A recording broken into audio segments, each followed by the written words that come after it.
Oh, how I wish my pickle could talk, ladies and gentlemen. Yes, this is Dave.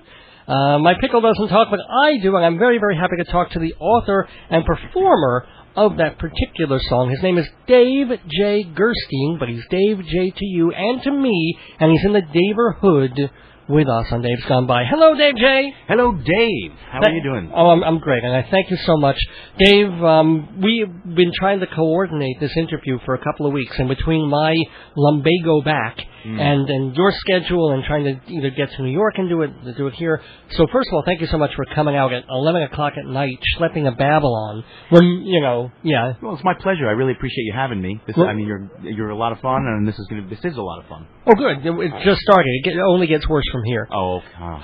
But also, apparently there's some huge concert in Jones Beach tonight with Black Sabbath and Judas Priest and all that. So maybe that's why it took so long to get a cab for you. And why everybody, the whole rest of the world is in Jones Beach, but you're here. And I definitely appreciate that. And I guarantee you, the people in Jones Beach hearing Iron Man and songs like that did not hear My Pet Pickle tonight. Well, you know what the thing is? All those bands were influenced by the Beatles, and that's part of the reason why I'm here tonight. Okay. Oh, all right. Go ahead. Push the thing. What are you doing? Well, currently I'm doing a one-man show as part of the New York International Fringe Festival called John, Paul, George, Ringo. One word, John, Paul, George, Ringo. And it's a show in which I play each of the Beatles. You can find out more information about it on my website, davej.com. That's DAVEJAY.com.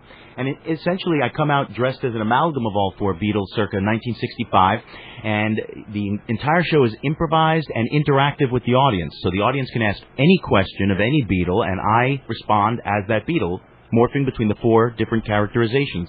So you are doing the actual Beatles. You're not like rustling them or creating a Beatles-like thing. Right. You're doing John, Paul, George, and Ringo. Yeah, they're unique characterizations. It's not a parody. Oh, okay. That's cool. But you are playing it as them. So John is acerbic, and Paul is kind of cute and lovable, and Ringo is drunk. And That's right. That's very right. And George is introspective. Oh, well, hell, yes. yeah. George is the mystic, yes. Who was your favorite Beatle? John, I would say. Okay. I could relate to him, I think, best, although, I love them all, of course. We even had a Beatles tribute band on here about 2 years ago. What were they? Oh, I'm so sorry for forgetting their names, but they were pretty good. There are a lot of those. Yeah. It wasn't Beatlemania, but it was like a Beatlemania mania. So, not Beatlemania, but an incredible simulation. Exactly, yes. Yeah. The Fab... No, it wasn't a Fab Four. Well, whatever. Oh, yeah, well, they're great, too. What gave you the idea to do the show?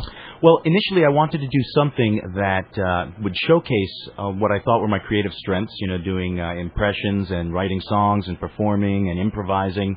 And I came to a guy named Brad Calcaterra in New York City. He's a brilliant guy. As part of Sally Johnson's studio, he teaches this class called Risk. And over the course of a year, we worked together to workshop this show into what it is, as I described before. And the guy is, as I said, he's kind of the Lorne Michaels of our generation, I would say. And he's in the sense that he's quite visionary and very detail-oriented. And it's been a pleasure working with him, Okay, but what did he do physically? Well, he walks me, basically, and everyone in that class through these exercises of improvisation. Yeah. And just throws you directions, what you have to take and implement immediately. Give me 10% chocolate syrup on that character I just assigned you, And then while I would be doing, speaking from my own personal experience, let me explain that syrup comment, sure, okay? Absolutely. Going a roundabout way here, but what I'm trying to say is, he would walk me and other people in the class through personal experience exercises where I'd be talking about personal traumatic experience, so that I'd be emotionally open, and he would have me doing Ringo. So I'd be saying, about time, she broke up with me. It was terrible. It wasn't fabulous. And then in the middle of the sentence, he'd say, John. And I'd say, it wasn't John. And, well, it wasn't great at all. It was really hard. It was hard, and I'd go into specific details, and he keeps switching me between the characters until I could morph between all of them. And then we also discovered I'd been such a huge Beatle fan my whole life, and that was also the impetus for this show, that I knew everything kind of about them. So I could answer any question pretty much about them. Whoa. Who's your favorite character to do? Is it John? I think John was the easiest one for me. It's just the most fun, But then you find, Paul's up here. It's great. Great fun, you know, because you're great, and you have to remember that. So, Paul, I'll be honest. Didn't you miss the other leg? Oh, yeah, well, you know, the leg drops in the show, and then you just go on, you know. Man, nicely done. I'm trying to think of a Ringo question. Let's see. Barbara Bach, your thoughts? Oh, you know, I love her. She's fabulous. She's been great to me, and I've been great to her. We love each other. You're still married? Oh. Yeah, after all these years. Since Caveman, you know. Right. Great flick. Fabulous. Peace and love. I'm making the peace signs. Everybody out there, give me a peace sign. Well, all right, I am impressed. I really am impressed at those the four different impressions of John, Paul, George, Ringo. Actually, I should say them much quicker together because it's all one title. Word. John, Paul, George, Ringo. John, Paul, George, Ringo. And they're being performed by our guest in the neighborhood, Dave J. Gerstein. Yeah, and I tend to just go by Dave J. Kind of keeps the branding simple. Not to, over schmaltz that, but Dave J. But this is your latest project, and it's certainly far from the only project that you've done. And what I want to know is, first of all, when you're sitting down to write a song, yes, and you maybe have a melody in mind or some title or something that you want to, at what point do you realize this is a children's song, or this is going to be for a grown-up song, CD Baby, or this could go into a show kind of? Where does that come in? Where do you figure out what kind of song it is? That's an interesting question. I think it happens a lot of different ways. For example, sometimes it will just be a concept, so that'll come to mind. I like thinking in concepts. So My Pet Pickle, which you played at the top of the show, for example, was one actually that my niece always wanted a dog, you see. And, my brother and sister-in-law said, no, you're too young, you won't take care of it. So just to cheer her up, we were out eating, and I just said, hey, look, here's a pickle on my plate. Don't feel bad. Look, I made up a little simple song. And she always, every time I saw her after that, asked me to sing it. And I didn't remember, so eventually I just wrote it, you see. And that's like for a kid's song, but something like a new song that is more of a jablamo pop tune. Oh, jablamo. Yes, my own genre of music, because come up with your own word. You've got your own genre. This is what I've done. For example, I was working on this one-man show, and I had been reading that Paul, when he wrote Yellow Submarine, was specifically choosing, speaking of kids' songs, one-syllable words. In the town where I was born lived a man who sailed to sea. And I thought, for this new song, I'd come up with Mars, which I do in the show, as a matter of fact. That's what I sort of shot to do, which I'd love to share with you sometime. Actually, can you play Mars? I might have to arrange. I think your mic is okay. They'll pick up the guitar in your voice. How's that? Yeah. Mars is a far-off star from here, but I can get there. Mars is a far-off star from here, but I can go. Mars is a far-off star, baby. Doesn't matter who you are, baby. Mars is a far-off star from here, but I can get there. Anywhere I can see all possibilities lying here right before me. Mars is a far-off star from here, but we can get there. Mars is a far-off star from here, but I can go. Come on with me. Mars is a far-off star, baby. Doesn't matter who you are, baby. Mars is a far-off star from here, but we can get there. Anything can be if we give it energy.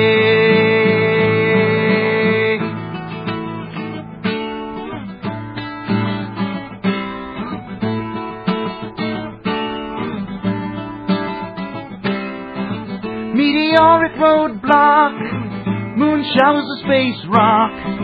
Adjust your gravity and fly along with me into outer space.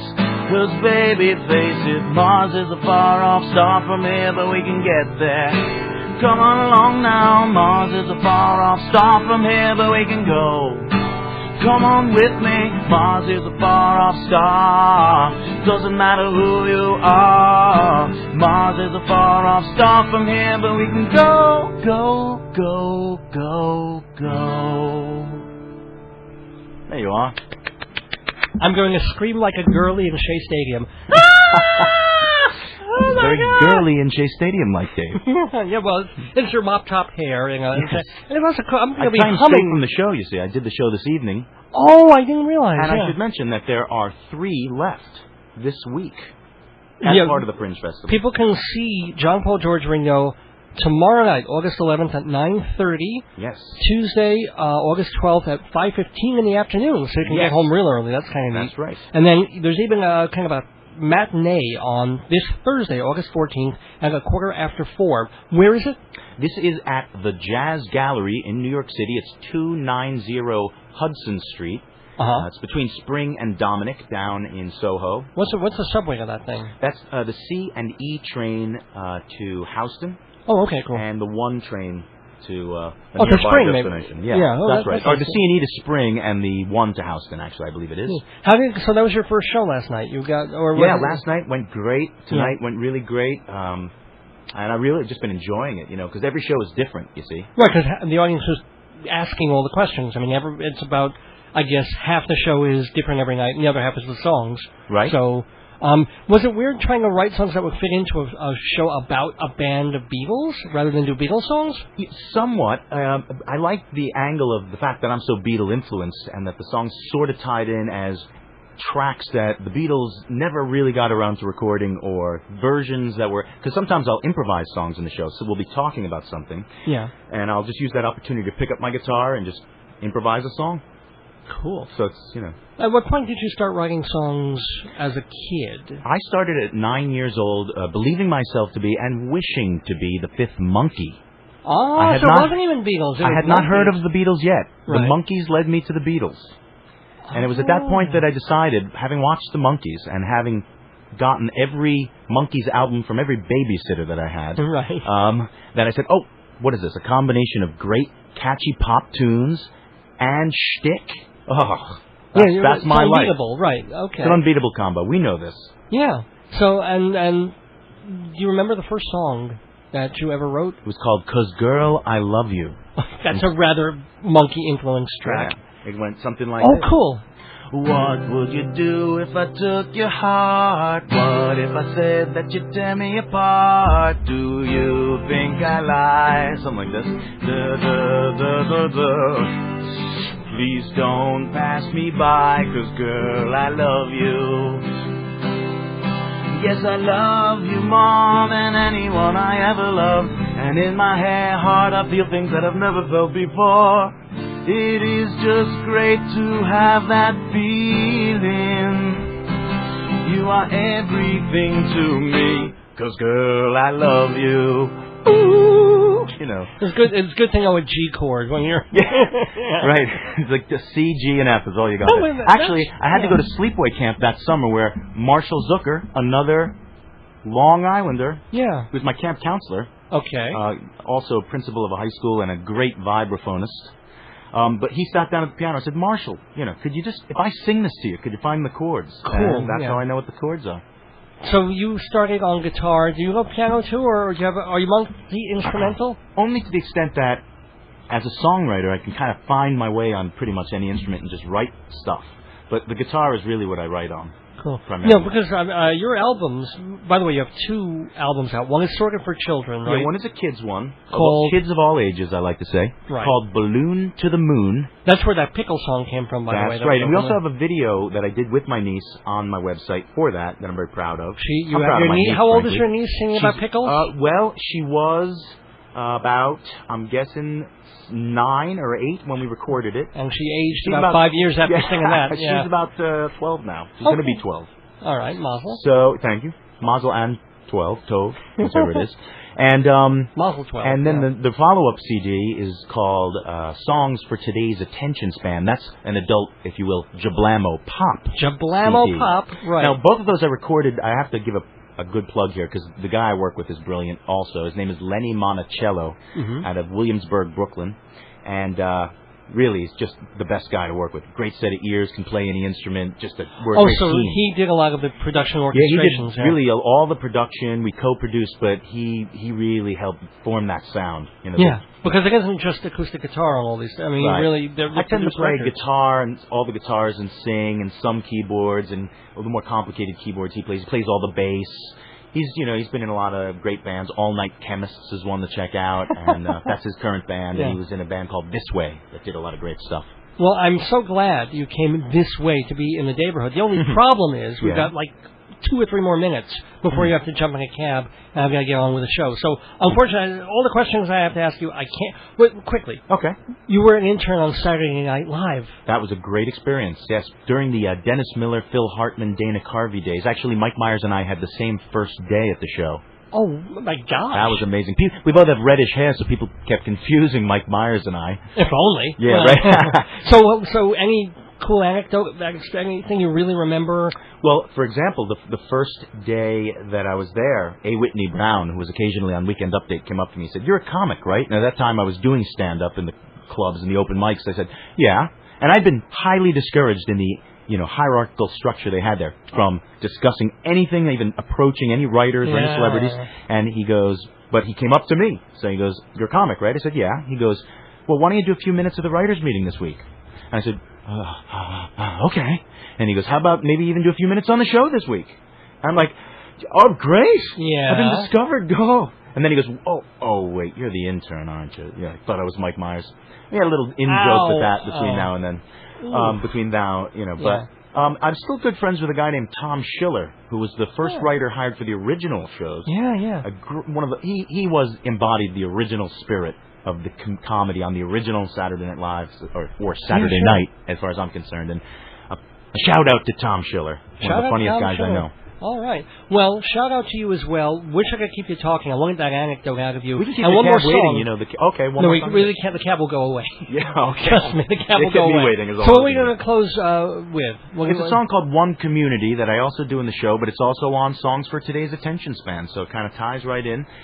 And here in the neighborhood, I think we all are one community. Thank you, Dave J. So it's been a pleasure. Come check out John Paul George Ringo and DaveJ.com, DAVEJAY. And that has the dates of when... that has everything. Just check out the one-man show part of that page of that. And here's One Community.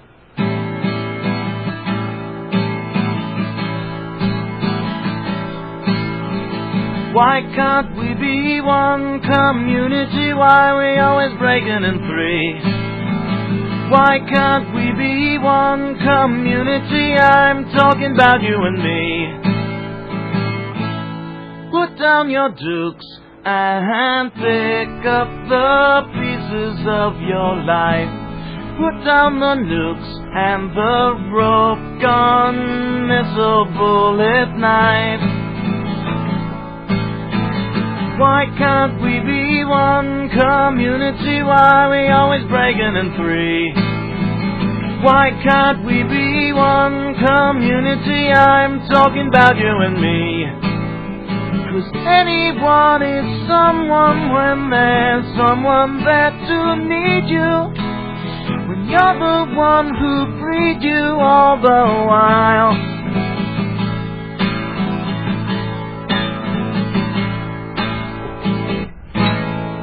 Thank you. And you could also see I was on The View, which you might want to just throw in there. Oh, well, okay. You can see a clip of me on The View a couple years ago. I won their original song contest. That's on my website. TotalTheater.com. Did I mention that? No, you didn't. Since we have a minute, the cab isn't here quite yet. But I can't see it from here. So they are. Well, let's hope they are. Yes, that's otherwise, true. you're not getting home for a long time. More time in the day. What was it like going on The View? That was really a fun experience. I have to say, they were all really receptive to the song that I'd had written just for them. That was the contest, write a song based on The View. So it's called A Hot Date with the Ladies from The View. And good Lord. Elizabeth Hasselbeck, very nice, was very chatty. Oh, you should have smacked her. Come on, for all of us. You know, I'm not the most political guy, but I respect her points of view as much as the others. Okay. And, I mean, she was really sweet, I have to say. And Joy Behar and I had a funny little moment because... that's kind of a little long drawn-out story, but needless to say, she had a great sense of humor. And well, no, I believe that. They were all really sweet. Star Jones, was Meredith Vieira, and Barbara Walters, as well as the other two that I mentioned at that time. And they were all really sweet to me. Do you want to play a little of your View song while I check for the cab? If I can remember it. Oh, or if not, take us out with something else. I'll tell you what, this is one chord from it as a teaser. There's someone for everyone, this I already knew. But 5 someones who would have guessed they're the ladies from The View. What is it? I've got a hot date with the ladies from The View. Fill in your own words here. I know I could get through. I don't know. No cab? Not yet. All right. Well, what else we got? Cab will be here soon. Well, I've got some commercials that I've got to run no matter what. So, okay, well, fair enough. Let's play some commercials. I'll be back with Inside Broadway and possibly some more Dave J. Gerstein, depending on how this all shakes out. But thank you again. Thank you, Dave. I really appreciate it. Glad your back is feeling better, and glad you're back.